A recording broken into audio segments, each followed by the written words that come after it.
Bismillahirrahmanirrahim. Assalamualaikum warahmatullahi wabarakatuh. Alhamdulillahirabbil alamin.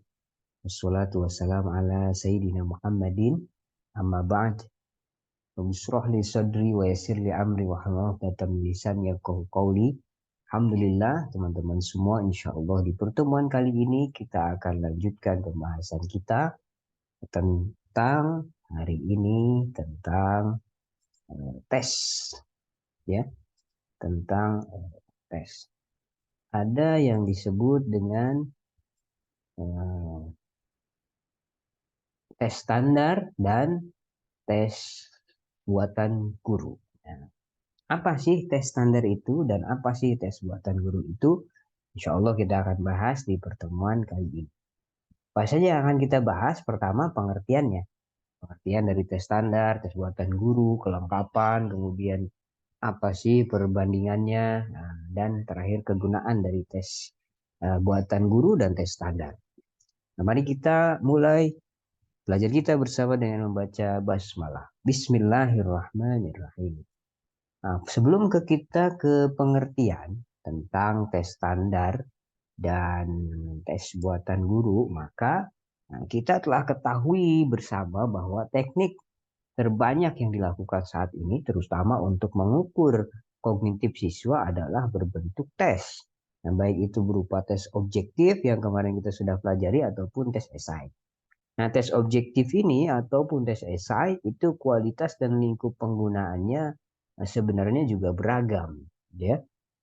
Nah, maka sehubungan dengan hal ini maka dikenallah ada istilah tes standar dan tes buatan guru. Apa sih perbedaannya? Tes standar dan tes buatan guru ini. Nah, baik, kita coba bahas. Pertama, ada tes standar itu apa sih? Nah, tes, kalau kita lihat dari statusnya itu dibagi kepada dua tes itu, ya. Ada tes bentuknya tes standar dan tes buatan guru. Nah, suatu tes dikatakan sebagai tes standar apabila tes tersebut ini disusun oleh tim yang ahli atau lembaga profesional yang memenuhi syarat-syarat, yang kompeten dan memenuhi syarat-syarat tes yang baik. Dan apabila diteskan pada orang yang mempunyai kemampuan yang sama, itu akan menunjukkan performa yang sama dimanapun tes tersebut dilaksanakan. Nah, di dalam standar yang dituntut bukanlah standar prestasi peserta tes, nah, dari penguasaan materi yang diajarkan, tetapi adanya kesamaan performance dari peserta tes karena adanya kesamaan tolak ukur. Nah, ini yang pertama yang disebut dengan tes standar. Kemudian yang kedua ada tes buatan guru. Nah, tes buatan guru ini apa sih? Nah, tes buatan guru ini adalah, atau yang sering kita sebut juga tes non standar, itu tes yang disusun oleh seorang pendidik yang di sini bahasanya dalam tanda kutip belum memiliki keahlian yang memadai untuk mengkonstruksi tes secara profesional, atau mereka mempunyai keahlian nih tapi tidak mempunyai kesempatan untuk membuat secara baik, menguji cobanya dan melakukan analisis. Nah, sehingga kualitas tes tersebut tidak diketahui secara pasti. Nah, setelah kita tahu pengertiannya, yang kedua kita akan belajar tentang apa sih kelengkapannya dari tes standar ini dengan tes buatan guru. Kelengkapannya apa saja? Nah, tes standar dan tes buatan guru itu punya kelengkapan yang agak berbeda. Berikut ini, pertama ya, ada apa saja kelengkapan tes standar dan kelengkapan tes buatan guru. Kelengkapan tes standar. Nah, sebuah tes apabila sudah distandarisasi, gitu ya, itu akan dilengkapi dengan sebuah manual atau buku atau lembaran petunjuk. Nah, manual tes standar itu memuat di dalamnya keterangan-keterangan yang diperlukan untuk penggunaan tes tersebut. Nah, manual tersebut atau buku atau lembar petunjuk tersebut, nah, menurut Suharsimi Arikunto, setidaknya memiliki beberapa komponen berikut. Pertama, dia ada ciri-ciri tes. Yang kedua, ada tujuan dan keuntungan tes. Kemudian ada proses standarisasi tes. Ya. Yang keempat, ada petunjuk cara pelaksanaan tesnya bagaimana. Yang kelima, di dalamnya juga ada petunjuk penginterpretasian. Bagaimana menginterpretasikan hasil tes itu. Dan yang ke 7 itu ya, ada saran-saran lain. Nah, itu jika kita lihat kelengkapan yang ada di tes standar. Ada petunjuk tesnya atau manual gitu ya. Ada lembaran petunjuk atau manual atau buku lembaran petunjuk. Nah, sementara kelengkapan tes buatan guru biasanya tidak punya manual atau lembaran petunjuk itu. Nah, tes buatan guru kelengkapannya biasanya langsung tertulis dalam lembar soal. Nah, kalau tes tersebut tes tertulis, hal yang biasanya tercakup pada tes buatan guru adalah petunjuk umum untuk peserta tes dan guru-guru tertentu memberikan pedoman angka yang bisa dicapai oleh siswa. Nah, selebihnya tes buatan guru ini boleh dikatakan manualnya hanya ada dalam kepala guru saja dan diketahui oleh guru tersebut. Nah, seperti pedoman, penskoran, eh, interpretasi dan lain sebagainya. Hanya guru itu yang tahu, ya. Nah, itu kelengkapan tes buatan guru. Nah, sekarang bagaimana perbandingannya antara tes standar dan tes buatan guru? Nah, ini kita lihat kalau kita lihat perbandingannya antara tes standar dan tes buatan guru. Nah, ini menurut Suharsi Miaripunto masih ya tadi ya. Antara tes buatan guru dan tes standar ini ada perbedaan perbandingannya. Pertama, kalau tes standar itu didasarkan atas bahan dan tujuan umum dari sekolah-sekolah di seluruh negara. Jadi tujuan-tujuannya ada tujuan umum dari sekolah-sekolah di seluruh negara. Kalau tes buatan guru didasarkan atas bahan dan tujuan khusus yang dirumuskan oleh guru untuk kelasnya sendiri gitu. Nah, itu bedanya.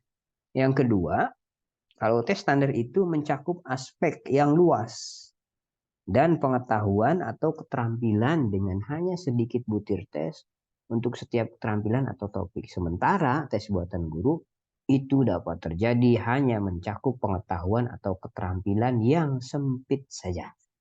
Nah, ini biasanya ya. Nah, yang ketiga, tes standar ini disusunnya dengan kelengkapan staf. Ada staf profesornya, ada pembahasnya, ada editor, butir tes. Nah, sementara kalau tes buatan guru, biasanya disusun sendiri oleh guru dengan sedikit atau tanpa bantuan orang lain atau tenaga ahli. Selanjutnya yang keempat, kalau tes standar itu menggunakan butir-butir tes yang sudah diuji cobakan, di try out kan, ya, dianalisis dan direvisi sebelum menjadi sebuah tes. Tapi kalau di tes buatan guru jarang menggunakan butir soal yang sudah diuji cobakan atau dianalisis dan direvisi. Nah, yang kelima, kalau di tes standar ini mempunyai reliabilitas yang tinggi. Nah, di pertemuan sebelumnya kita sudah bahas apa itu reliabilitas, ya, reliable, ya, real. Yang sementara di tes buatan guru itu mempunyai reliabilitas sedang atau rendah, ya, tingkat reliable. Yang keenam, di tes standar itu dimungkinkan untuk menggunakan norma untuk seluruh negara. Nah, jadi normanya menggunakan norma untuk seluruh negara. Sementara di tes buatan guru, normanya terbatas hanya kelompok tertentu atau kelas tertentu. Nah, itu perbedaan antara tes standar dan tes non standar atau tes buatan guru. Nah, sekarang ada kegunaan tes standar dan kegunaan tes buatan guru. Pertama, Gunaan tes standar ini menurut Arikunto. Yang pertama, kegunaannya itu untuk membandingkan prestasi belajar dengan pembawaan individu atau kelompok. Sama tidak di negara apa namanya? Ya di suatu daerah dengan daerah yang lain. Nah, yang kedua, membandingkan tingkat prestasi siswa dalam keterampilan di berbagai bidang studi atau individu atau kelompok. Dan yang ketiga, penggunaan tes standar ini membandingkan prestasi siswa antara berbagai sekolah atau kelas. Nah, yang keempat, mempelajari perkembangan siswa dalam periode waktu tertentu. Nah, itu kegunaan dari tes standar. Sementara kegunaan dari tes buatan guru, seperti halnya tes standar, tes buatan guru juga punya beberapa gunaan. Pertama, kegunaannya ya untuk menentukan seberapa baik siswa telah menguasai bahan pelajaran yang diberikan dalam waktu tertentu. Nah, yang kedua, penggunaan tes buatan guru ini bisa untuk menentukan apakah sesuatu tujuan itu telah tercapai atau belum. Gitu ya. Jika belum, maka menjadi evaluasi untuk pembelajaran selanjutnya. Yang ketiga, kegunaan tes buatan guru itu untuk memperoleh suatu nilai. Nah, itulah pembahasan kita tentang tes standar dan tes buatan guru. Apabila teman-teman ingin pelajari lebih dalam tentang tes standar dan tes buatan guru ini, serta tes-tes yang lainnya, teman-teman bisa membaca bukunya ini, Suharsimi Arikunto, tentang dasar-dasar evaluasi pendidikan. Yang kedua tentang tes hasil belajar dari bukunya Mujizo. Nah, yang ketiga bukunya Ngalim Purwanto ya, tentang prinsip-prinsip dan teknik evaluasi pengajaran, atau bukunya Slameto tentang evaluasi pendidikan, dan bukunya Habib Toha tentang teknik evaluasi pendidikan. Nah, mudah-mudahan teman-teman bisa membaca buku-buku ini. Itulah pembahasan kita pada pertemuan kali ini. Mudah-mudahan bermanfaat. Terima kasih teman-teman. Mohon maaf atas segala kesalahan. Mari kita tutup bersama dengan membaca hamdalah dan doa kifaratul majlis. Alhamdulillahirabbil alamin. Subhanakallahumma wa bihamdika asyhadu an la illa anta astaghfiruka wa atubu ilaih. Terima kasih. Mohon maaf atas segala kesalahan. Kalam. Assalamualaikum warahmatullahi wabarakatuh.